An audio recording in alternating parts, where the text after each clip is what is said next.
इस वीडियो के माध्यम से आज हम आप लोगों को बिहार बोर्ड वर्ग 9वीं अध्याय 1 संख्या पद्धति यानी कि नंबर सिस्टम के बारे में कुछ बेसिक कॉन्सेप्ट देने वाले हैं। यह संख्या पद्धति का सेकेंड पार्ट है। फर्स्ट पार्ट में हमने आपको बता दिया था कि संख्या रेखा क्या होता है, प्रकृत संख्या क्या होता है, पूर्ण संख्या क्या होता है, पूर्णांक संख्या क्या होता है, परिमेय संख्या क्या होता है, अपरिमेय संख्या क्या होता है और वास्तविक संख्या क्या होता है। वास्तविक संख्या तक हमने आपको पिछले वीडियो में बता दिया था, तो इस वीडियो में हम लोग उनसे आगे देखेंगे। तो चलिए इनको समझते हैं हम अपने कॉपी में। तो यहाँ पर देखिए अध्याय 1 वर्ग है 9वीं और हमें समझना है संख्या पद्धति यानी कि नंबर सिस्टम के बारे में। संख्या पद्धति का फर्स्ट पार्ट वीडियो हमने अपलोड कर दिया। यह संख्या पद्धति का पार्ट 2 वीडियो है। फर्स्ट पार्ट में हमने आपको वास्तविक संख्याएं तक बताया हुआ है, इनसे आगे हम इस वीडियो में देखेंगे। तो यहाँ पर देखिए वास्तविक संख्याएं और उनके दशमलव प्रसार।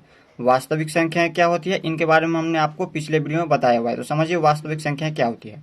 सभी परिमेय एवं अपरिमेय संख्या के समूह वास्तविक संख्या कहलाती है। जैसे सभी परिमेय, अब परिमेय संख्या क्या होती है, तो जो p बाई क्यू के रूप में हो और जहाँ p तथा q पूर्णांक हो और q बराबर 0 ना हो, वो हमारा परिमेय संख्या होता है। इसके बारे में हमने आपको पिछले वीडियो में पूरा बेसिक से बता दिया है। तो यहाँ पर देखिए जो p बाई क्यू के रूप में हो, जैसे यहाँ पे है 1/2, तो ये होता है परिमेय। परिमेय संख्या और अपरिमेय संख्या के समूह ही क्या कहलाते हैं, वास्तविक संख्या। तो अपरिमेय संख्या क्या होता है, जैसे ये हमारा हो गया √2, ये हमारा अपरिमेय संख्या जो p बाई क्यू के रूप में न हो, वो हमारा अपरिमेय संख्या होती है। तो यहाँ पर ये हमारा हो गया वास्तविक संख्या में, ये हमारा क्या हो गया, पूरा वास्तविक संख्या हो गया। परिमेय और अपरिमेय संख्या उससे मिलकर बना है, ये हमारा वास्तविक संख्या हो गया। तो क्या वास्तविक संख्याओं के दशमलव प्रसार, देखिए वास्तविक संख्याओं के दशमलव प्रसार 3 तरह से होते हैं। दशमलव प्रसार पहला कौन सा होता है, तो पहला होता है शांत दशमलव। शांत दशमलव। इसी तरह से यहाँ पे दूसरा होते हैं अनवसानी आवर्ती। सभी को समझाएंगे, पहले इसमें लिख देते हैं अनवसानी आवर्ती। और तीसरा होते हैं अनवसानी अनावर्ती।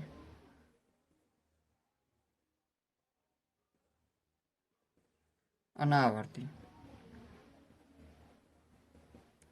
देखिए पहला होते हैं शांत दशमलव। शांत दशमलव क्या होते हैं, तो चलिए पहले शांत दशमलव को लिख लेते हैं, इनका परिभाषा, इसके बाद हम आगे आपको समझाते हैं। देखिए पहला है शांत दशमलव, इसको थोड़ा सा ऊपर कर लेते हैं।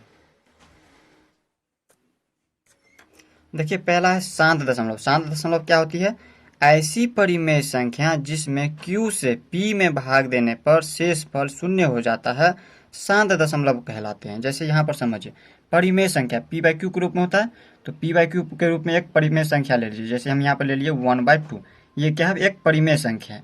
तो यहाँ पर क्या कह रहा है, यहाँ पर q से p में भाग देने पर p कौन सा होता है और q कौन सा होता है, ऊपर वाला होता है p और नीचे वाला होता है q।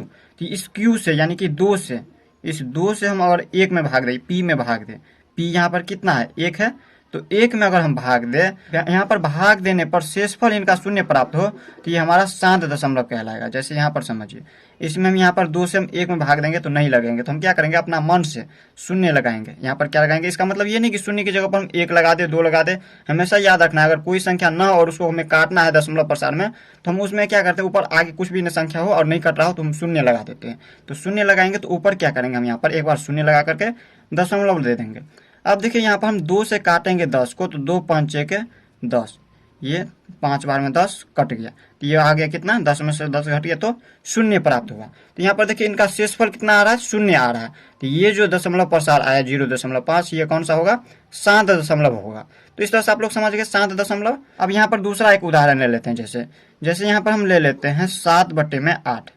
अगर यहाँ पर दिया है 7/8 और इसको हमें काटना है, अगर यहाँ पर इसका शेषफल शून्य प्राप्त होगा, अगर q से हम p में भाग देंगे और इसका शेषफल शून्य प्राप्त होगा, तो हम कहेंगे ये शांत दशमलव है। जैसे यहाँ पर इसको हम भाग दे करके देख लेते हैं, q से, ये है q और ये है p, तो 8 से हम क्या करेंगे, 7 में भाग देंगे।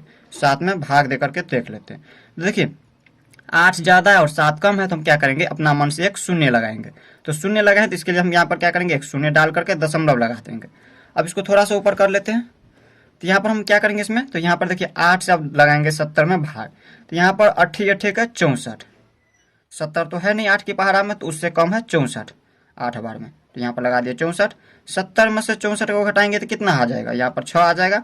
अब क्या करेंगे, फिर से अपना मन से शून्य लगाएंगे। इसका मतलब ये नहीं कि अपना मन से शून्य ले रहे हैं तो इसका मतलब कुछ भी हम ले सकते हैं। हमेशा याद रखना है, काटने के लिए हम हमेशा शून्य ही लेंगे। तो यहाँ पर लिए शून्य।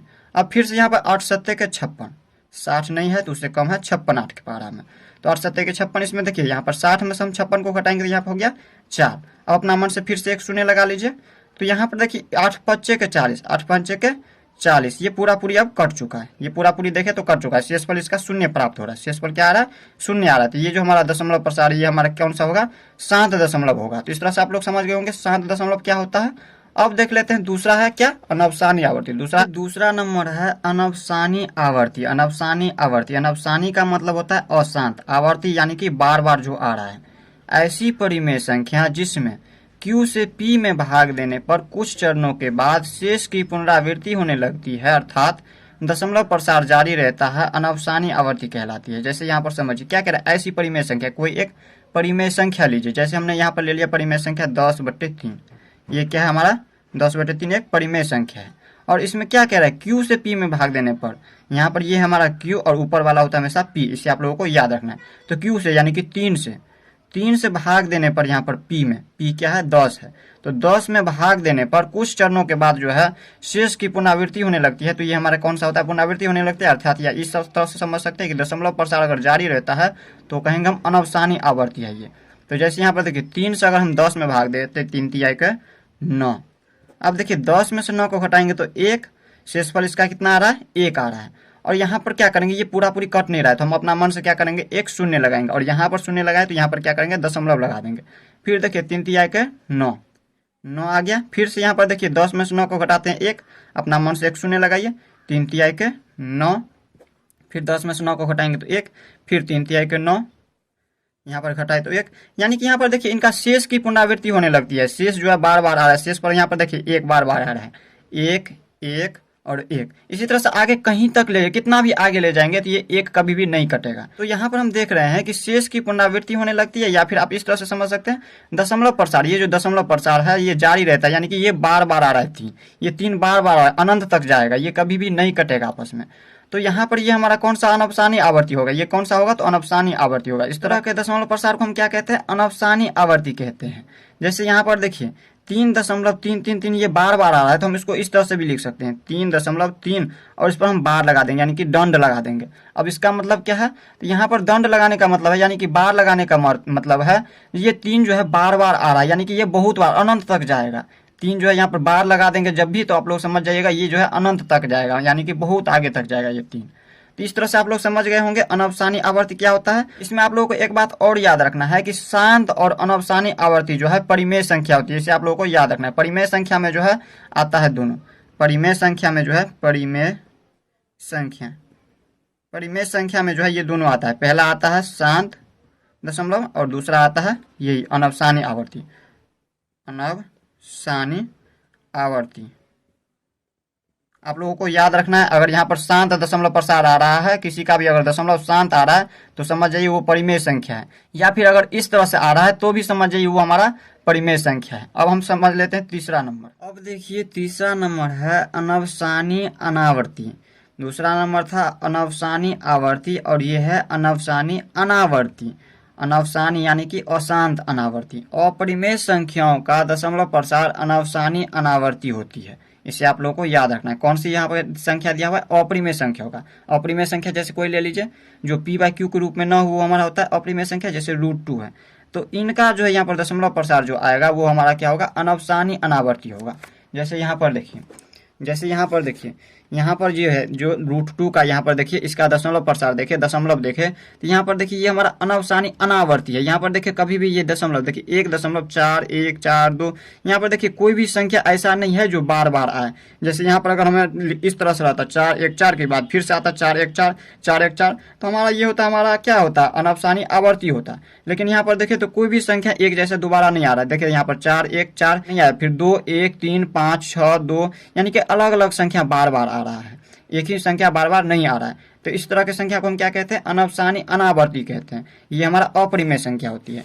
देखिए यहाँ पर परिमेय संख्या में क्या था? शांत दशमलव था, और दूसरा था अनवसानी आवर्ती, और अपरिमेय संख्या में होता है अनवसानी आवर्ती। अब देखिए कुछ महत्वपूर्ण सर्वसमीकाएं हैं जिसे आप लोगों को याद रखना है। पहला सर्वसमीकाएं है रूट में a इंटू रूट में b हो तो बराबर हम इसको लिख सकते हैं रूट एक ही रूट में a इंटू बी लिख सकते हैं।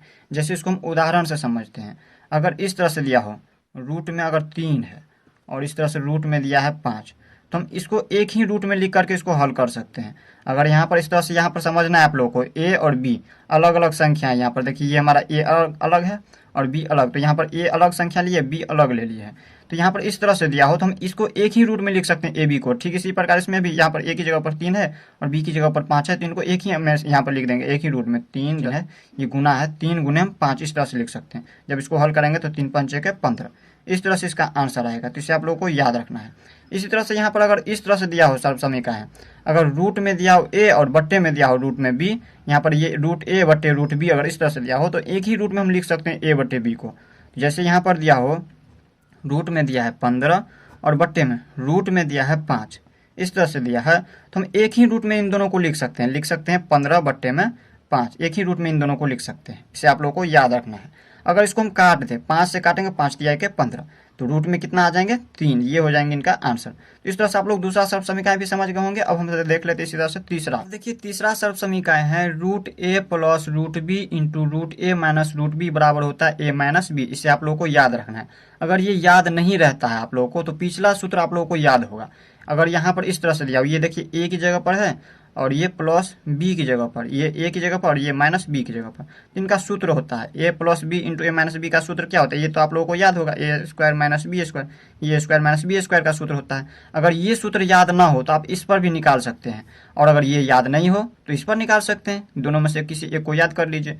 जैसे यहाँ पर देखिए हम इसको कुछ समझते हैं, उदाहरण से समझते हैं। जैसे रूट में a है, रूट में एक कुछ मान लेते हैं, यहाँ पर मान लेते हैं रूट में a की जगह पर मान लेते हैं 3 है, प्लस में रूट में b की जगह पर मान लेते हैं कि यहाँ पर 2 है, और इनटू में फिर से यहाँ पर सेम मानेंगे, a की जगह पर रूट 3 मानेंगे और इसमें सिर्फ चिन्ह बदला हुआ है, माइनस में रूट बी की जगह पर यहाँ पर लिख देंगे रूट में 2। इसको हल करना है तो इसको हम या तो इस पर हल कर सकते हैं, a माइनस बी, a की जगह पर क्या हो जाएंगे? a की जगह पर देखिए रूट से बाहर है, ये यहाँ पर रूट में था, यहाँ पर रूट में नहीं है, और ये माइनस है, और b की जगह पर रूट में b है तो b रूट में नहीं लिखा हुआ है। ठीक इसी प्रकार इसको हम घटाएंगे इस तरह से। अगर ये याद ना हो तब हम इस पर हल करेंगे। जैसे यहाँ पर देखिए पहले हम इस पर हल करके देख लेते हैं, a माइनस बी, तो a की जगह पर क्या लिखेंगे? हम लिखेंगे यहाँ पर 3, यहाँ पर देखिए a की जगह पर 3 लिखेंगे, ये नहीं कि रूट में 3 लिखेंगे a की जगह पर। यहाँ पर ये a बाहर में है, रूट में नहीं है, तो हम रूट में नहीं लिखेंगे, बाहर लिखेंगे। माइनस b की जगह पर है यहाँ पर 2 है, ये है क्या? 2 है, तो यहाँ पर देखिए लिखेंगे 2, ये रूट में नहीं लिखेंगे, यहाँ पर b बाहर है रूट से। तब इसको जब हल करेंगे कितना हो जाएंगे? 3 में से 2 को घटाएंगे तो 1। या फिर इसको हम दूसरा तरीका इस तरह से हल कर सकते हैं, a plus b into a minus b बराबर a square minus b square पर। तो देखिए a की जगह पर इसमें क्या है, अगर इस पर हम हल करें तो यहाँ पर देखिए ए स्क्वायर माइनस बी स्क्वायर पर हल करेंगे, तो ए स्क्वायर माइनस बी स्क्वायर पर हल कीजिए।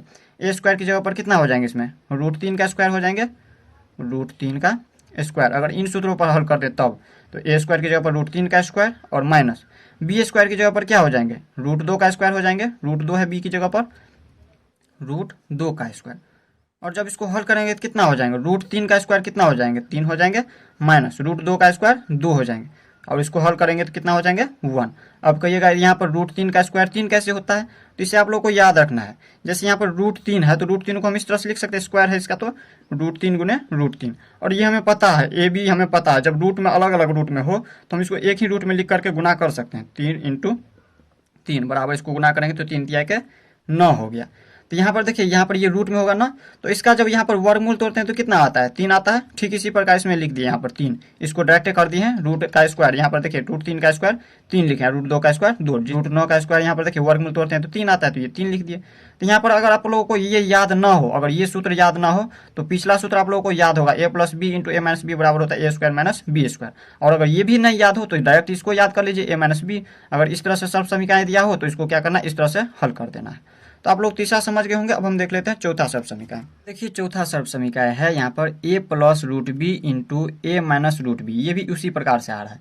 यहाँ पर देखिए a की जगह पर a प्लस में b की जगह पर रूट बी है, a plus b into a minus b, a की जगह पर a माइनस b की जगह पर रूट बी है इसमें। ए माइनस बी बराबर a square minus b square. ये सूत्र आप लोगों को, सॉरी माइनस में है बी स्क्वायर, ये सूत्र आप लोगों को पता है, ए plus b into a minus b बराबर होता है ए स्क्वायर माइनस बी स्क्वायर। अगर ये भी नहीं याद है तब आप लोग इसको याद कर लीजिए, ए plus root B into a minus root b बराबर होता है ए स्क्वायर माइनस बी। यहाँ पर अगर इस तरह से दिया हो सब समीकरण तो इसको क्या करना, इस तरह से हल कर देना इस पर।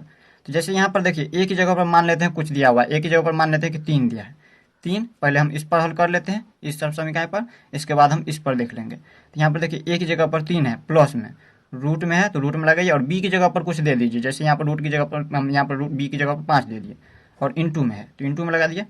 ए की जगह पर 3 लिए हैं तो 3 लीजिए, माइनस बी की जगह पर क्या लिया रूट में 5 तो 5 लीजिए, और इसको हम हल करेंगे। तो इसको हल कीजिए, उदाहरण लिए, ये हमारा एक उदाहरण है। और इस सब समीकरण को देखिए किस तरह से हल करते हैं, पहले हम इस पर हल करते हैं, इसके बाद इस पर हल करेंगे। यहाँ पर देखिए ए स्क्वायर माइनस बी, ए की जगह इसमें कितना लिए हैं 3 लिए हैं, तो यहाँ पर लिखेंगे 3 का स्क्वायर, 3 का स्क्वायर, और यहाँ पर माइनस का चिन्ह है तो माइनस का चिन्ह लगाइए। जब इस तरह से दिया हो, जब इस तरह से देखिए ये इस तरह से दिया है तो इसको हम इस तरह से हल करेंगे, इस पर हल करेंगे। तो देखिए यहाँ पर लिख देंगे ए की जगह पर 3 का स्क्वायर, और यहाँ पर माइनस का चिन्ह तो माइनस का चिन्ह, और बी की जगह पर यहाँ पर देखिए बी जो है रूट से बाहर, इसमें देखिए रूट में है बी लेकिन इसमें रूट से बाहर है बी, तो यहाँ पर हम इसमें रूट में नहीं देंगे, डायरेक्ट रूट से बाहर करके लिखेंगे बी को, 5 लिख देंगे डायरेक्ट, रूट में नहीं लिखेंगे 5 को, क्योंकि यहाँ पर रूट से बाहर है बी, तो ऐसे लिख देंगे। अब इसको जब हल करेंगे तो कितना हो जाएंगे 3 का स्क्वायर 9, इसको ऊपर कर लेते हैं, पीछे या का चिन्ह लगाइए, बराबर 2 बार नहीं लिखते हैं। तो यहाँ पर क्या करेंगे, जब यहाँ पर अगर इसी तरह से और आगे बराबर लिखना चाहे तो हम क्या करेंगे, पीछे या का चिन्ह लगा देंगे, एक बार पीछे या का चिन्ह लगाइए, और इसके बाद जितना बराबर आगे लिखना चाहे उतना लिख सकते हैं। तो यहाँ पर देखिए 3 का स्क्वायर 9 माइनस 5 है तो 5 बराबर लिख सकते हैं, 9 में से 5 को घटाएंगे तो 4। तो देखिए पहला तरीका से हमने इस पर जब यहाँ पर इन सर्व समीकरण से जब हल किया तो 4 आया, और दूसरा सर्व समीकरण हमें पता है ए माइनस बी इंटू ए प्लस बी, या फिर ए plus b into a minus b बराबर होता है ए स्क्वायर माइनस बी स्क्वायर। इस पर अगर हल करना चाहे तो इस पर भी कर सकते हैं। देखिए ए स्क्वायर की जगह पर यहाँ पर क्या है, ए की जगह पर ये है, और बी की जगह पर ये, ए की जगह पर ये, बी की जगह पर, तो ए स्क्वायर की जगह पर यहाँ पर क्या होगा 3 का स्क्वायर, 3 का स्क्वायर हो जाएगा, माइनस का चिन्ह तो माइनस का चिन्ह, और बी स्क्वायर की जगह पर क्या है रूट 5 का स्क्वायर, रूट 5 है बी की जगह पर तो रूट 5 का स्क्वायर। और जब इसको हल करेंगे तो कितना हो जाएंगे, 3 का स्क्वायर कितना हो जाएंगे 9 हो जाएंगे, और यहाँ पर देखिए रूट 5 का स्क्वायर करेंगे तो कितना हो जाएंगे 5 हो जाएंगे। तो यहाँ पर देखिए 9 में से 5 घटाएंगे तो 4। पहला तरीका ये हो गया और दूसरा तरीका ये हो गया, जिस भी तरीका से आप लोगों को बनाना हो उस तरीका से बना सकते हैं। अब देख लेते हैं हम 5वां सर्व समीकरण। देखिए 5वां सर्व समीकरण root A plus root B into root C plus root D बराबर होता है रूट में ए सी प्लस रूट में ए डी प्लस रूट में बी सी प्लस रूट में बी डी, इस तरह से होता है। अगर ये सर्व समीकरण अगर इस तरह से याद नहीं कर पाते हैं तो दूसरा तरीका भी है, पहले तो हम इन सर्व समीकरण पर तोड़ करके देख लेते हैं, अगर इस तरह से दिया हो तो इसको हम इस तरह से तोड़ेंगे, या फिर अगर ये नहीं याद होता है तो दूसरा तरीका भी है इसका। तो जैसे यहाँ पर देखिए इसको हम हल करते हैं, इसमें हम कोई उदाहरण ले लेते हैं, रूट ए की जगह पर कुछ ले लीजिए, यहाँ पर रूट ए की जगह पर ले लेते हैं 2, रूट में 2 प्लस में बी, रूट बी की जगह पर यहाँ पर हम ले लेते हैं कुछ 3 ले लीजिए, 3 ले लिए, कोष्ठ में बंद है कोष्ठ में बंद कीजिए, रूट सी, यहाँ पर देखिए अलग अलग लेटर है, यहाँ पर ए बी सी डी ये अलग अलग है, तो यहाँ पर हम इसमें भी क्या करेंगे, ए की जगह पर 2 लिए, बी की जगह पर 3 लिए, और इसमें सी की जगह पर हम कुछ ले लेते हैं, जैसे 5 ले लिए, और डी की जगह पर कुछ ले लीजिए 7 ले लीजिए, अलग अलग ले लिए हम। तो इसमें हम क्या करेंगे, जब इस तरह से दिया हो तो इस पर तोड़ लेंगे, या फिर दूसरा तरीका भी है, जैसे यहाँ पर देखिए पहले हम इस पर तोड़ के देख लेते हैं, इसको अगर हम इस पर तोड़ना चाहें तो किस तरह से तोड़ेंगे। यहाँ पर देखिए इसमें यहाँ पर रूट में ए सी होता है तो रूट लगाइए, और ए की जगह पर ये है, ये बी की जगह पर, ये सी की जगह पर, ये डी की जगह पर, ए सी होता है रूट में तो ए की जगह पर 2 है तो लीजिए 2 इंटू में यानी कि गुना में, सी की जगह पर 5 है, 5 है। इसके बाद देखिए प्लस का चिन्ह, इसमें प्लस का चिन्ह तो प्लस का चिन्ह लगाइए, रूट में फिर से यहाँ पर देखिए ए डी है, ए की जगह पर इसमें क्या है 2 है, 2 इंटू में, डी की जगह पर क्या है, डी की जगह पर इसमें 7 है तो 7 लिख दीजिए, प्लस का चिन्ह है तो प्लस का चिन्ह लगाइए। अब देखिए रूट में बी सी है तो रूट में बी की जगह पर 3 है तो 3, और सी की जगह पर क्या है 5 है, 5 लिख लीजिए, प्लस में रूट में बी डी, रूट लगाइए, और बी की जगह पर हम क्या लिख देंगे, बी की जगह पर यहाँ पर 3 है तो 3 लिखिए, और डी की जगह पर क्या है 7 है। अब इसको जब हल कीजिएगा तो कितना आ जाएंगे, यहाँ पर देखिए रूट में है रूट में लगा दीजिए, और यहाँ पर गुना करेंगे इसको, जब एक ही रूट में हो संख्या अलग अलग संख्या तो इसको गुना कर देते हैं, 5 दूनी के 10, 10 प्लस का चिन्ह है प्लस का चिन्ह लगा दिए, रूट में कितना हो जाएंगे 7 दूनी के 14, 7 दूनी के 14, प्लस में रूट में कितना हो जाएंगे 3 पंचे के 15, 3 पंचे के रूट में 15 हो जाएंगे, और प्लस में यहाँ पर कितना हो जाएंगे, इसके बाद प्लस में 7 या के 21, रूट में 21 हो जाएंगे। तो इस तरह से इसको हल कर दिए हैं। या दूसरा तरीका, अगर इससे आप लोग नहीं याद कर पाते हैं तो दूसरा तरीका ये भी है, देखिए कितना आसान है। देखिए इसको हम दूसरा तरीका किस तरह से हल करेंगे, तो यहाँ पर क्या करेंगे, √2 से, ये जो √2 है यानी कि यहाँ पर इसको समझिए, √a से पहले हम इतना पूरा को गुना कर देंगे, इसके बाद √b से हम इस पूरे को गुना कर देंगे। फिर क्या करेंगे, जैसे पहले गुना करके देखिए √a की जगह पर √2 है, तो √2 से हम क्या करेंगे, पूर्ण को गुना कर देंगे, √5 प्लस में √7, इसको गुना कर देंगे। और इसके बाद क्या करेंगे, √b से गुना करेंगे इन सभी को। ठीक इसी प्रकार √b की जगह पर क्या है, √3, तो √3 से गुना कर दीजिए, ये प्लस में है, प्लस में √b लिखिए और इसके बाद इसको गुना कीजिए √c प्लस √d को, √c प्लस √d को। तो यहाँ पर b की जगह पर इसमें कितना है, b की जगह पर 3 है, तो 3 से गुना करेंगे, 3 से गुना करना है कितना, किसको, √5, c की जगह पर √5 है तो √5, अब प्लस में d की जगह पर √7 है तो √7 को गुना कर दीजिए। इस तरह से करेंगे। अब आगे हम क्या करेंगे इसमें, तो यहाँ पर देखिए रूट में यहाँ पर देखिए 2 है और यहाँ पर √5 है। अब ये एक पदी है, ये द्विपदी, ये हमने आपको क्लास 8 में पढ़ाया हुआ है। तो इसको अब हम किस तरह से गुना करेंगे, तो देखिए √2 से गुना करना है √5 को, फिर √2 से हमें करना है √7 को गुना। तो √2 से गुना करना है √5 को, और दोनों प्लस में है तो प्लस का चिन्ह लगाइए। अब क्या करना है, √2 से √7 को गुना करना है, √7 को, और इसके बाद देखिए प्लस का चिन्ह, तो प्लस का चिन्ह लगाए, दोनों प्लस में इसलिए हम प्लस का चिन्ह लगाए। ये है √3 और ये है √5, तो √3 को गुना कर देंगे पहले √5 से। ये अगर नहीं याद होता है तब इस तरह से करेंगे।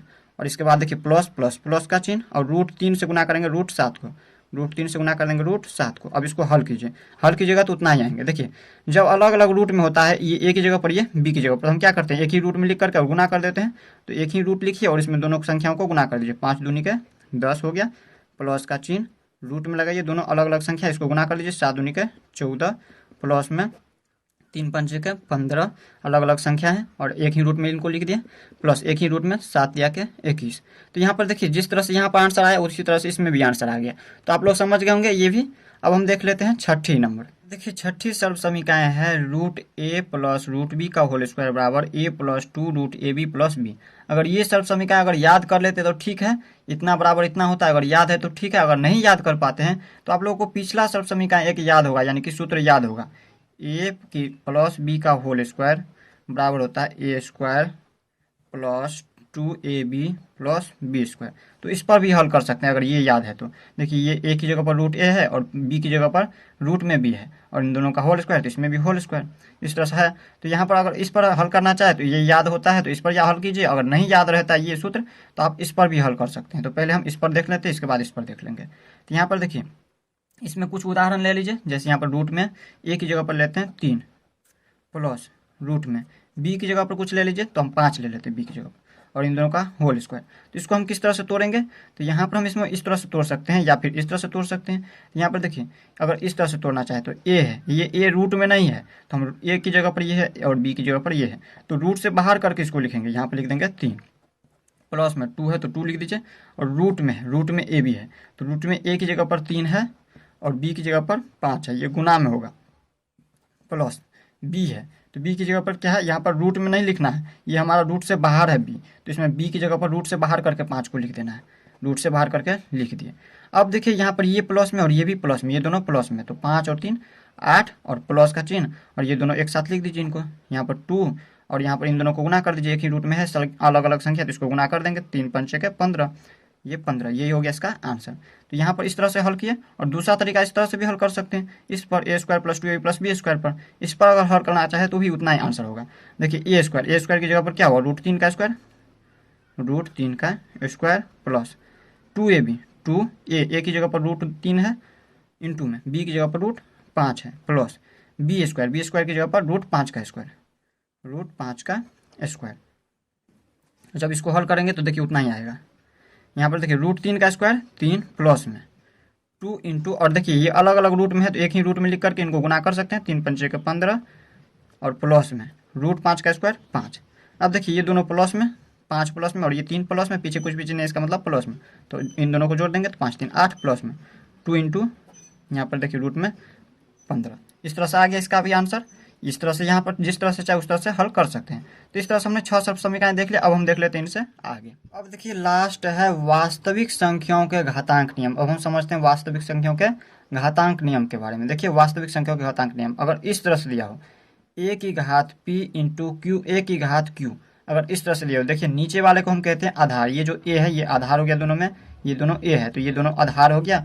और ऊपर वाले को, ये जो उसके ऊपर होता है उसको हम घातांक या घात बोलते हैं, इसी को हम क्या बोलते हैं, घात या फिर घातांक बोलते हैं। जब इस तरह से दिया हो तो हम इसको इस तरह से लिखते हैं, ए की घात पी प्लस क्यू, आधार को एक बार लिख देते हैं और इन घात को क्या करते हैं, जोड़ देते हैं। जैसे इसको उदाहरण से समझते हैं, अगर यहाँ पर दिया हो ए की जगह पर कुछ ले लीजिए संख्या, जैसे यहाँ पर ले लिए ए की घात, ए की जगह पर यहाँ पर ले लिए ए की घात ले लेते कुछ 2 इंटू में, फिर देखिए आधार, ये आधार है, आधार एक ही समान रहना चाहिए। देखिए दोनों में आधार अगर समान रहे तब जाकर के हम इसको हल करते हैं इस तरह से, और इनकी घात अलग अलग हो। तो यहाँ पर देखिए जब इनकी आधार समान हो, जैसे ये दोनों आधार समान था तो एक बार आधार को लिख दिए थे, तो ठीक इसी प्रकार 3 को एक बार लिख देंगे आधार को, और इनकी घातांक या फिर बोल सकते हैं घात को क्या करेंगे, जोड़ देंगे, तो 2 + 3 कर देंगे, 2 + 3। और जब इसको हल करेंगे तो कितना हो जाएंगे, 3 की घात 3 + 2 या फिर 2 + 3 5 हो जाएंगे। 3 की घात का 5 का मतलब क्या है, तो यहाँ पर देखिए 3 की घात 5 का मतलब है 3 जो है स्वयं से 5 बार गुना हो रहा है, 3 4 5 बार।